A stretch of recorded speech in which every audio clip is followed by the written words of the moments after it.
Mushroom Village and Little Fairy Lila's Wish. Once upon a time, deep in a lush green forest, there was a charming village made of large mushroom houses. In this village lived tiny fairies with glittering wings. Colorful flowers bloomed on the roofs of the mushroom houses, and butterflies would land on the fairies' windows every morning to greet them. Among these fairies was Lila, the smallest fairy in the village. Lila's wings hadn't fully grown yet. While the other fairies happily flew high in the sky, Lila would watch them and dream of the day she could fly for long periods too. But her little wings would tire quickly, and she would gently float back down to the ground. Lila loved the enchanted pond near the village. At night, the pond's waters shimmered under the moonlight, and stars seemed to dance on the surface.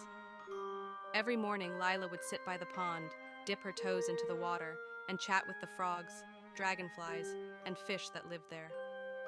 One morning, Lila noticed something sparkling in the water. At the bottom of the pond lay a glowing round stone. Lila leaned closer, curious. Why is this stone shining so brightly? Just then, a soft voice rose from the pond. This is a wishing stone, little fairy. Any fairy who touches it may make the purest wish from their heart. Lila's eyes sparkled with excitement. She wanted to reach the stone, but it was deep in the middle of the pond. She tried to fly over the water, but as soon as her wings got wet, they became heavy, and she almost fell in. I have to find a way to reach that stone, she thought. She hurried back to the village and knocked on the door of her closest friends, Mira and Tika. Both fairies were curious when they saw how excited Lila was. What's going on, Lila? Why are you in such a rush? Mira asked. Lila told them about the glowing wishing stone in the pond. Tika quickly came up with an idea. We can use the caps of the large mushrooms like little boats. The three fairies found a large mushroom in the forest. They carefully plucked its cap and carried it to the pond.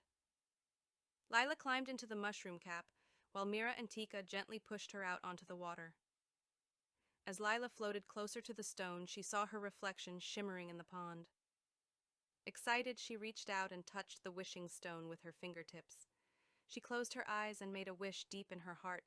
I wish for strong wings so I can fly high in the sky for a long time. The moment she touched the stone, the pond glowed brightly. Golden sparks shimmered from Lila's wings. When she opened her eyes, she saw that her wings had grown larger and sparkled more brightly than ever. Joyfully, she fluttered her wings and soared above the pond. When she returned to the shore, her friends were watching in awe. Lila, your wings are so beautiful now. You can fly with us, Mira said. From that day forward, Lila became the highest flying fairy in the sky. Whenever a fairy in the village wanted to make a wish, they would gather by the pond, and Lila would show them where to find the wishing stone. And as the story goes, in Mushroom Village, the glowing wishing stone continues to wait at the pond, ready to grant the purest wishes of a fairy's heart.